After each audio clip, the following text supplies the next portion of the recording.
పరిశుద్ధతను మనం కనపరుచుకోవటం చాలా కష్టం. ఇది చాలా ఈజీ ఏం కాదండి, ముందే చెప్తున్నాను. అందరు నాకేళ్ళు చూడాలి. పరిశుద్ధతను కనపరుచుకోవటం సింపుల్ విషయమే కాదు, చాలా కష్టపడాలి. దీనికి అసలు చాలా కష్టపడాలి. జస్ట్ మీరు క్రమంగా మందిరానికి వచ్చినంత మాత్రాన కథ సంపూర్ణం అవదు. ఇది పరిశుద్ధతను కనపరుచుకునే కాన్సెప్ట్, ఈ ప్రాజెక్టు ఆదివారం పూట ఉండదు, దాన్ని ఆఫ్లైన్లో పెడతాడు ప్రభు. మీకు తెలియని సెనారియో చెప్తాను చూడండి.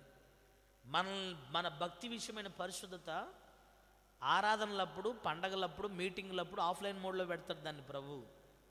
పరిశుద్ధతను గురించిన కాన్సెప్టు సోమవారం నుండి, అదే మీరు ఎక్కడైతే బయట ఉంటారో అది out of the presence of God, out of the circumference of the holiness, మందిరం బయట, సేవకుల బయట, అప్పుడు యాక్టివేట్ చేస్తాడు నీలో పరిశుద్ధతను గురించిన కాన్సెప్ట్. చూద్దాం.